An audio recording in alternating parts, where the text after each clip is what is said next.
Bonjour et bienvenue à Raviver le désir sexuel. Je suis François Renaud, sexologue et psychothérapeute. Aujourd'hui, on va se questionner sur est-ce que la sexualité, c'est un besoin?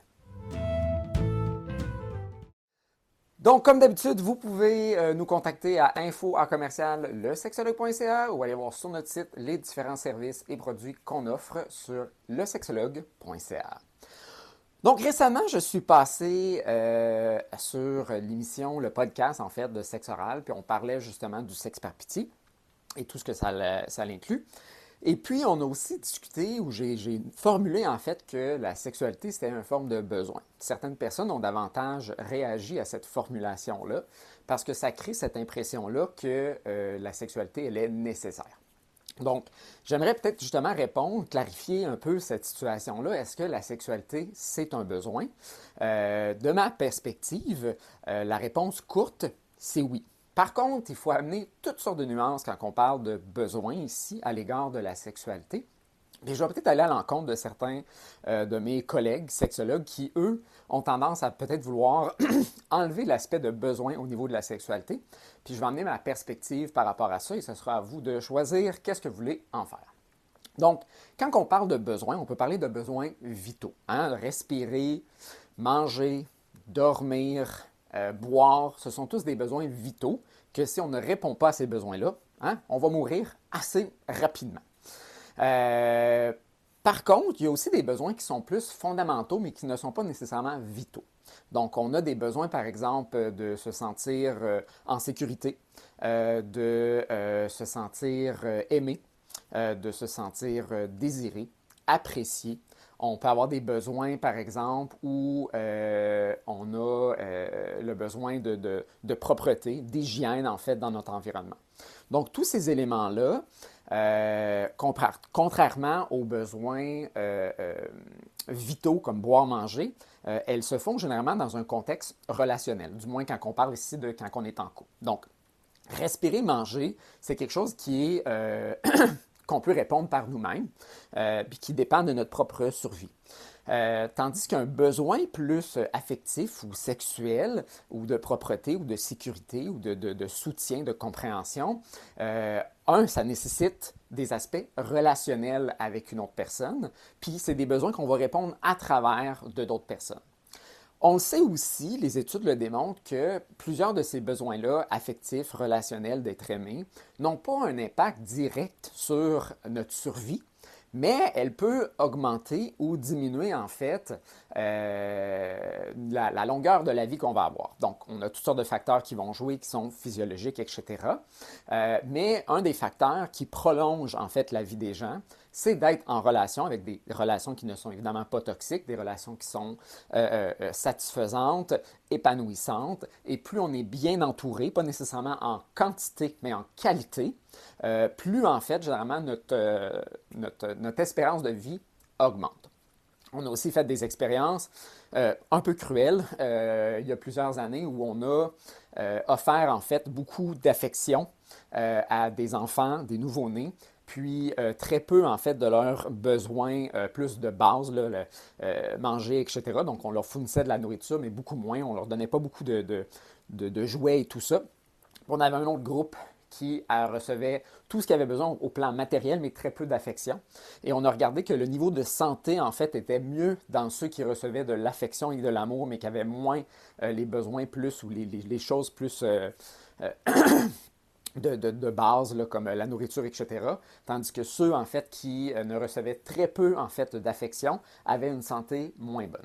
Donc, on voit effectivement que répondre à des besoins affectifs a un impact positif sur la santé. Il ne faut pas ici non plus confondre que parce que j'ai un besoin, qu'elle soit affectif, relationnel, sexuel, que mon ou ma partenaire doit y répondre. Donc ça, c'est très important que parce qu'on parle d'un besoin, ça ne nécessite pas qu'il y ait une obligation de l'autre personne d'y répondre. Par contre, la personne qui a ce besoin-là a un choix à faire en fonction de est-ce que je suis satisfait ou pas du fait que ce besoin-là n'est pas répondu. Donc, tout comme l'autre partenaire a le choix de ne pas y répondre, j'ai aussi le choix de vouloir rester ou pas dans cette relation-là, voir si ça me convient ou pas. c'est important aussi que quand on a des besoins, peu importe qu'elles soient de propreté, qu'elles soient sexuelles, qu'elles soient affectives, qu'on n'utilise pas ça comme des menaces pour qu'on puisse y répondre à l'égard de notre partenaire. Ce n'est pas une façon de convaincre l'autre de répondre à ces besoins-là. Est-ce qu'on peut parler de l'importance, de la signification que ça a par rapport à nous, que ça nous amène à avoir des insatisfactions, à ne pas être satisfait dans notre couple? Oui, on peut l'exprimer. Après ça, ça reste à la liberté entière de l'autre personne de vouloir le prendre en considération ou pas, ou d'y répondre au niveau que cette personne-là veut y répondre. Mais il ne faut pas que ça soit utilisé en menace de comme « mais parce que tu ne fais pas ça, je vais te quitter ». C'est plus de nommer, d'exprimer en fait l'insatisfaction d'avoir certains besoins qui ne sont pas répondus comme étant un facteur qui peut effectivement nuire au rapprochement de la relation et qui peut potentiellement amener à une rupture. Il y a une différence entre présenter comment on se sent et les conséquences que ça peut amener versus le présenter en tant que menace pour amener l'autre à réagir à la menace, à la crainte, à l'insécurité, plutôt que d'aller chercher la compassion de l'autre personne et le soutien et le désir de travailler ensemble pour répondre à ces besoins-là. Là, parlons justement plus spécifiquement des besoins sexuels. En quoi je considère que ce sont des besoins et pas simplement des désirs. Donc, un besoin, c'est un élément qu'on va considérer pour certaines personnes comme étant essentiel, fondamental à leur satisfaction et leur désir de rester ou pas dans la relation. À divers degrés, ces besoins-là vont être répondus par l'autre partenaire et peuvent être en partie répondus par nous-mêmes. Il faut aussi distinguer la différence entre les besoins physiologiques de la sexualité et les besoins relationnels qui d'émanent de la sexualité. Donc, il est vrai que quelqu'un qui n'est pas actif dans sa sexualité et qui ressent ce besoin-là d'avoir une certaine activité ou des comportements sexuels peut vivre un certain inconfort, une irritabilité même, du fait que ces besoins-là ne soient pas répondus. Par contre, quand on parle au niveau purement physiologique, ces besoins-là, elles peuvent être répondus individuellement. On peut répondre à ces besoins-là physiologiques par nous-mêmes, à travers la masturbation, en s'imaginant des scénarios, un imaginaire érotique sexuel ou en regardant de la pornographie. Pour répondre à ces besoins-là, on va créer une excitation sexuelle, on va atteindre ou pas un orgasme qui va nous amener à libérer en fait la tension musculaire qui s'est accumulée et puis on va ressentir un bien-être. Ça permet de nous détendre. On connaît très bien les effets positifs sur la santé mentale de faire de la masturbation et même au niveau émotif de son propre bien-être, d'apprendre à se connaître à travers nos fantasmes, de ce qu'on aime, qu'est-ce qu'on n'aime pas, etc. Mais ça se répond tout seul. Mais il y a des choses dans la sexualité qui répond à des besoins plus relationnels. Donc, tout comme on a des besoins affectifs qui peuvent s'exprimer de différentes façons. Vous avez peut-être déjà entendu parler des différents langages de l'amour. Donc, il y a certaines personnes qui vont se sentir aimées, appréciées, qui vont démontrer leur affection et qui veulent recevoir de l'affection par le toucher. Ils aiment se coller, ils aiment recevoir des câlins, ils aiment se flatter, se caresser, se donner des massages, etc. Toute forme de caresse, toucher qu'on peut faire envers l'autre peut susciter une émotion d'amour, de sentiment affectif, amoureux, qu'on démontre ou qu'on reçoit de l'autre personne. Il y en a qui sont moins réactifs par rapport à ça. Il y en a d'autres qui ils cherchent à avoir ça. Donc, c'est ce qui leur amène en fait une certaine forme de satisfaction dans leur couple. D'autres personnes, ça va être plus par les mots. Donc, soit des mots verbaux ou des choses écrites. Des je t'aime, je te trouve beau, je te trouve belle, je te trouve intelligente, intelligent, j'apprécie ta présence. Donc, je vais affirmer l'affection que j'ai pour toi, les sentiments amoureux que j'ai pour toi. Et ça vient faire en sorte qu'on se sent bien. Il y a des gens qui vont avoir tendance à plus offrir des cadeaux. Donc, pas nécessairement juste dépenser de l'argent, mais des cadeaux qui sont significatifs à la personne à qui on les donne ou à qui les reçoit et à la relation, en fait, qu'on a ensemble. Donc, je ne vais pas juste t'acheter des bébelles que je sais que tu aimes, je vais t'acheter des choses que je sais qui vont te faire vivre une émotion positive, autre que j'ai juste bien choisi quelque chose, mais j'ai vraiment pris le temps de réfléchir. Donc, le fait que je sens que mon partenaire a réfléchi à moi, a pensé à moi et a fait un choix judicieux qui va vraiment venir me toucher émotionnellement, ben ça fait en sorte que je vais me sentir aimé ou que le fait que je fais ce processus-là va faire en sorte que je vais démontrer mon amour, je vais exprimer mon amour à l'autre personne. D'autres personnes vont aimer de passer du temps ensemble. Donc, les gens qui vont se planifier des dates, qui vont aller à des activités, qui vont faire des choses ensemble, qui vont avoir des conversations profondes, un sur l'autre, ils vont apprendre à se connaître, ils vont passer du bon temps ensemble. C'est avoir du temps de qualité avec l'autre. Ces moments-là, pour certaines personnes, c'est comme ça qu'ils vont se sentir en amour un avec l'autre. D'autres, ils aiment ça se sentir utile, serviable. Donc, ils vont justement aller de l'avant et répondre à certains de vos désirs et besoins sans que vous les nommez nécessairement. Ils vont penser d'avance ou ils vont écouter ce que vous avez à dire, puis ils vont être serviables, ils vont être utiles en ce sens-là. Ils aiment ça justement, avoir quelqu'un qui est là pour supporter, pour alléger le quotidien avec différentes choses qu'on peut faire dans la journée. Donc ça vient répondre en fait à ce sentiment-là d'être apprécié par son partenaire et aussi le sentiment de vouloir l'exprimer. On peut avoir le besoin d'exprimer son amour, donc pas juste d'en recevoir, mais d'en donner. C'est important, si vous me connaissez un peu là, dans mon approche, c'est important d'être capable de s'aimer soi-même aussi. Donc l'amour, l'affection, la valeur qu'on s'accorde, elle passe évidemment en partie par les gens qui nous entourent, que ce soit nos amis, nos collègues, notre famille, notre amoureux, notre amoureuse, nos enfants. Mais malgré que ça passe effectivement par eux, il faut que ça vienne aussi en partie de nous. Un moment donné, après avoir eu des gens qui nous entourent, qui nous apprécient, qui nous le démontrent, qu'on fait des actions aussi qui sont aimables, qui sont profitables pour les autres, eh bien, on peut développer une certaine solidité de notre valeur. Donc, notre valeur vient en partie de ce que les gens nous démontrent, mais aussi notre valeur doit venir de notre propre jugement, de notre propre historique, de qu'est-ce que nous on fait, qu'est-ce que nous on apprécie, comment nous on se perçoit dans le monde. Donc, ça, c'est au niveau plus affectif.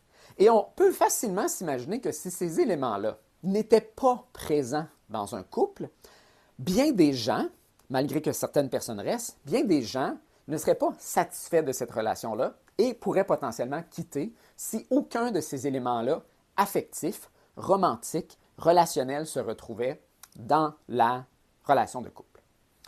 Il y a des gens qui vont rester dans des relations qui sont insatisfaisantes. Mais ça n'enlève pas qu'elles sont insatisfaisantes. Il y a juste des gens qui ont une certaine dépendance ou une codépendance et vont rester dans des relations qui ne sont pas pleinement épanouissantes et pour toutes sortes de raisons décident de rester dans ces relations-là. Mais l'important, c'est qu'ils sont quand même insatisfaits. Ces besoins relationnels-là qui passent par des besoins affectifs ne sont pas présents et on ne se sent pas absolument convaincu de la satisfaction qu'on en retire.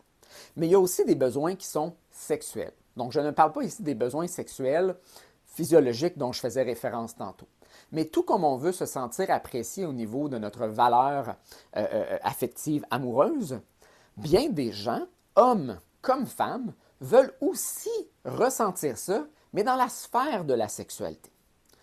Puis c'est sûr qu'à travers la sexualité, on peut répondre à certains besoins qui sont affectifs. Donc, de se sentir aimé, on peut le ressentir à travers la sexualité. La sexualité, c'est une autre forme d'expression de l'amour, de l'affection, de l'importance, de la valeur et la signification qu'on peut exprimer à l'autre personne. Tout comme il y a des choses dans la sexualité qui ne répondent pas à des besoins qui sont affectifs. Donc, par exemple, le besoin de me sentir désiré, tout comme le besoin de me sentir aimé, le besoin de me sentir désiré répond à un autre type de besoin. Il est similaire à se sentir aimé, mais se sentir désiré, attirant pour l'autre partenaire, qu'on se sente compétent, qu'on vive des expériences intimes de connexion profonde avec notre partenaire à travers la sexualité, se répond uniquement à travers la sexualité. Est-ce qu'on peut aller chercher des moments intimes et de profondeur à l'extérieur de la sexualité? Tout à fait, j'en ai donné des exemples tantôt. Mais il y a certains éléments qui se répondent qu'à travers la sexualité. Parce que la sexualité, c'est quelque chose pour la grande majorité des gens qui se vit avec une seule personne. Il y a certaines personnes qui vivent leur couple dans un style polyamoureux ou polysexuel, affectif, peu importe, des couples non monogames. Mais la majorité des gens, encore aujourd'hui, sont dans des couples monogames où ils vivent en fait leur sexualité avec une personne ou par eux-mêmes. Et puis ces besoins-là, sexuels, de se sentir désiré, d'aller vivre une intimité sexuelle qui se vit uniquement à travers la sexualité, est tout à fait un besoin légitime, tout comme le besoin de vouloir être aimé dans la relation. Et l'un ou l'autre n'est pas plus ou moins important. Il n'y a pas de supériorité ou d'infériorité entre chacun de ces besoins-là, malgré qu'on peut avoir tendance à le faire. On a tendance effectivement à considérer que nos besoins affectifs, c'est souvent plus digne, noble que des besoins qui sont sexuels. Quand en réalité, elles répondent à différentes choses, elle peut avoir une importance ou une signification différente pour chacun des partenaires. Il y a peut-être quelqu'un qui va prioriser ses besoins affectifs plus que sexuels et l'autre va peut-être prioriser davantage la sexualité plus que l'affectif. Donc, il n'est pas rare qu'on va retrouver des gens qui disent « Moi, pour me sentir aimé, désiré, apprécié, j'ai besoin de sexualité. » Puis l'autre qui va dire « J'ai besoin, moi, d'affection pour répondre à ce besoin-là relationnel de me sentir aimé. » Puis être aimé et désiré, ce sont deux choses différentes. Il y a des gens qui n'ont pas nécessairement besoin de se sentir désirés. Il y a certaines personnes que se sentir aimé est peut-être moins important que se sentir désiré. Puis le fait qu'on accorde plus ou moins d'importance à une de ces deux choses-là n'est pas en soi le problème. C'est est-ce que je suis capable de ne pas hiérarchiser lequel est le plus important pour les autres. Moi, je vais peut-être le prioriser différemment de mon ou ma partenaire. Mais je n'ai pas, moi, à décider qu'est-ce qui devrait être plus important pour un ou pour l'autre. Je peux le décider pour moi-même. Je peux aussi me questionner pourquoi j'accorde une certaine importance à un et pas ou peu d'importance à l'autre. Il y a peut-être quelque chose d'important là-dedans à réfléchir. Pourquoi je n'accorde pas d'importance à la sexualité? Pourquoi je n'accorde pas tant d'importance à l'affection? Puis il y a certaines personnes, effectivement, qui vont utiliser la sexualité pour compenser pour le manque d'affection ou leur incapacité de recevoir un sentiment amoureux, leur appréciation plus affective. Ils veulent répondre à leurs besoins relationnels à travers uniquement leurs besoins sexuels, pour répondre aux aspects affectifs.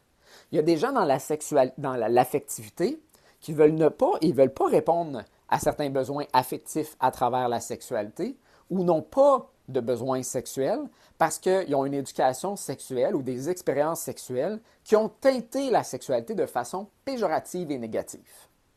Et ils ne voient pas le bienfait ou n'ont jamais ressenti le bienfait de la sexualité dû à cette éducation-là et ces expériences-là. Mais à la place de vouloir convaincre votre partenaire que ce n'est pas important leurs besoins sexuels ou affectifs, que ce qui est vraiment important, c'est vos besoins ou votre hiérarchisation des besoins, c'est peut-être plus pertinent de se questionner comment est-ce que je peux répondre et comment est-ce que je peux me nourrir de répondre aux besoins de l'autre qui n'est pas nécessairement le mien.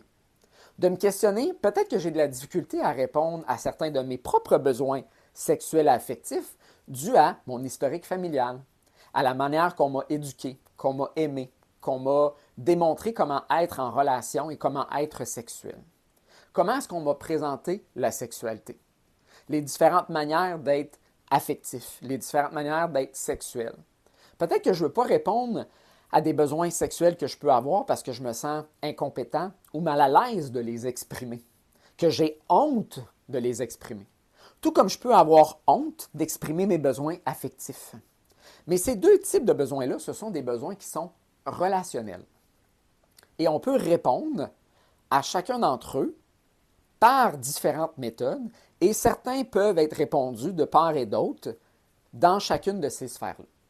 La différence pour moi entre un besoin et un désir, parce que plusieurs de mes collègues vont nommer que la sexualité c'est un désir, c'est pas un besoin. Pour moi, un désir, c'est la manière qu'on va vouloir répondre aux besoins.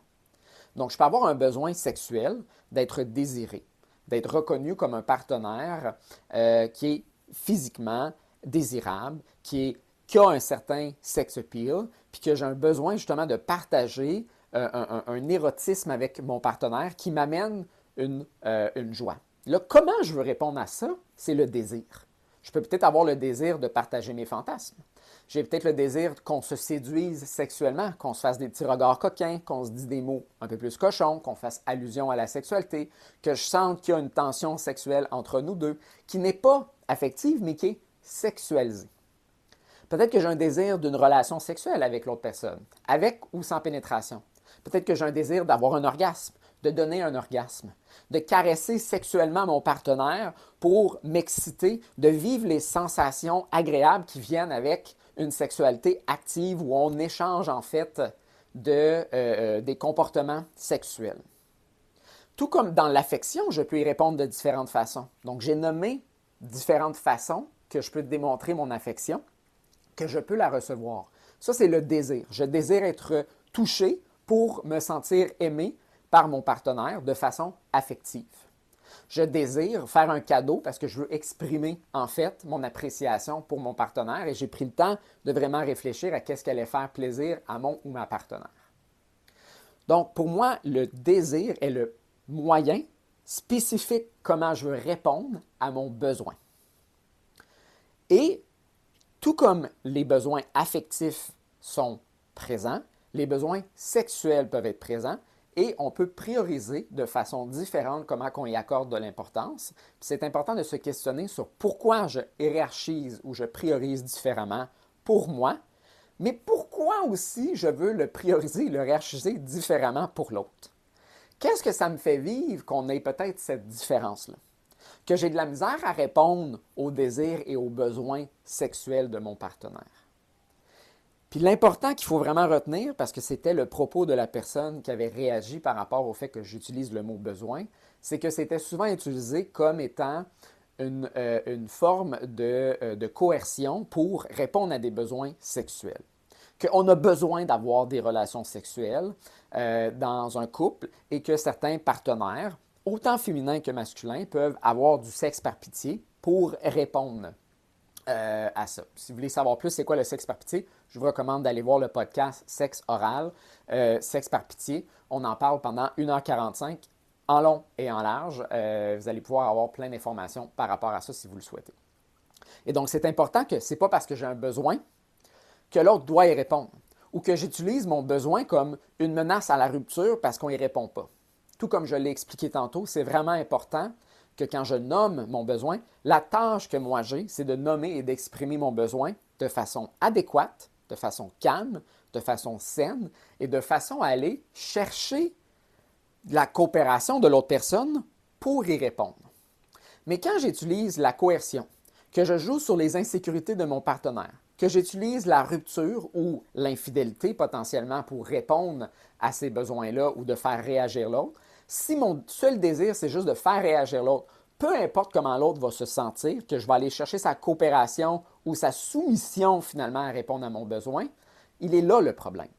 Il est important que mon objectif, quand j'exprime mes besoins, qu'elles soient affectifs ou sexuels ou de propreté de faire du ménage, par exemple, ou de sécurité financière ou de liberté financière de comment on dépense notre argent, par exemple, eh bien, je veux le faire parce que je viens susciter un réel sentiment intègre que l'autre veut y répondre. Pas juste par crainte de perdre l'autre. Et donc, effectivement, si j'utilise l'argument que la sexualité, c'est un besoin et on doit y répondre dans un couple, non, votre partenaire ne doit pas y répondre. Par contre, votre partenaire a aussi le choix que si vous ne voulez pas y répondre, ils peuvent choisir effectivement d'y répondre autrement dans une autre relation. Mais votre motivation d'y répondre ne devrait pas être votre insécurité. Ça devrait susciter une réflexion à pourquoi est-ce que j'ai de la misère à répondre à ce besoin-là? Qu'est-ce qui fait que, que le besoin de l'autre, qu'il soit affectif ou sexuel, j'ai une réticence, j'ai de la difficulté? Est-ce que c'est des enjeux personnels? Est-ce que c'est des enjeux dans la relation qui fait en sorte que je n'ai pas le goût de répondre aux besoins affectifs ou sexuels de l'autre personne? Il y a peut-être des choses, des freins, des irritants, du ressentiment, de l'amertume qui m'empêchent d'aller répondre à ça. Et que plutôt que de traiter de ça, ben, je vais commencer à vouloir convaincre l'autre que ce n'est pas si important que ça. Et donc, je ne vais pas aller de l'avant pour travailler ces éléments-là. Donc, posez-vous la question. Quel besoin vous avez tendance à exprimer, à mal exprimer, à bien exprimer? Est-ce que vous prenez le temps de reconnaître quels besoins votre partenaire répond? Puis là, j'ai donné beaucoup d'exemples par rapport à l'affection, la sexualité. Mais j'ai aussi donné rapidement des exemples par rapport à la propreté, par rapport aux finances, son sentiment de sécurité, son sentiment d'avoir une certaine liberté financière, de faire des choix financiers qu'on veut faire, d'avoir des besoins sociaux. Est-ce que vous limitez votre ou votre partenaire au niveau de ces besoins-là aussi, social, financière et au niveau de la propreté? Est-ce que vous suscitez la coopération ou vous faites juste faire du nagging parce que ça fait plusieurs fois que vous le nommez, mais vous n'avez toujours pas réponse à votre besoin? Qu'est-ce que ça vous dit que votre partenaire ne répond pas à ça? Comment vous le comprenez? Est-ce que vous avez regardé différentes hypothèses de pourquoi l'autre ne répond pas? Est-ce que vous avez regardé peut-être pourquoi l'autre ne répond pas parce que c'est à cause de quelque chose que vous faites? Ou vous blâmez rapidement l'autre, que c'est sa faute s'il ne répond pas à vos besoins? Est-ce que c'est parce que vous l'avez peut-être mal exprimé? C'est peut-être parce que vous avez mal accepté que l'autre ne veuille pas y répondre et donc là, vous avez pris des attitudes désagréables qui ont encore plus ou encore moins donné le goût à l'autre personne de ne pas y répondre? Est-ce que peut-être en retour, vous ne répondez pas à certains de leurs besoins? Est-ce que vous vous êtes déjà posé la question quels étaient leurs besoins et est-ce que vous leur répondez? De quelle façon vous refusez aussi de répondre à certains besoins? Comment vous l'expliquez à l'autre, le refus de répondre à ces besoins-là? Ces besoins-là, elles ne sont pas, encore une fois, vitales à leur survie, mais elles sont peut-être fondamentales à leur satisfaction et à leur désir de rester ou pas dans la relation avec vous. C'est important que quand on a une attitude davantage de coopération, c'est ce qui va nous amener finalement à réellement profiter de la relation, d'accepter que certains de nos besoins sont répondus en partie, mais pas entièrement. On va accepter que notre partenaire, qu'on répond à certains besoins, mais pas entièrement à certains besoins de l'autre personne. Puis ça aussi, c'est un des éléments difficiles, de se faire redire qu'on n'est pas assez finalement pour notre partenaire. Ça, c'est un des éléments qui est le plus difficile, c'est qu'on n'aime pas en fait se sentir pas assez de quelque chose. Pas assez aimable, pas assez désirant, pas assez désirable, pas assez aimable. Puis quand on sent qu'on n'est pas assez quelque chose, bien, on tente ou on réagit généralement négativement. Mais quand on tolère qu'on a certaines limites, qu'on est différent, qu'on n'est pas entièrement compatible sur tout, qu'il y a des choses qui n'accrochent pas pour toutes sortes de raisons, bien, ça fait en sorte que plutôt que de pousser encore plus et augmenter et amplifier la différence, on tolère une certaine distance, certaines choses, certaines différences qui ne sont pas là, mais on ne l'amplifie pas. Et c'est plus tolérable d'être comme ça que de vouloir avoir une vision qui est comme ça. Parce que cette vision-là, c'est ça, c'est une vision. C'est un idéal qu'aucun couple réussit à maintenir dans une période prolongée quand on est en relation avec quelqu'un d'autre. Donc, je vous laisse sur ces réflexions-là. À vous de décider si vous considérez que la sexualité, tout comme l'amour ou l'affection, ce sont des besoins ou des désirs. Et on se voit une prochaine fois.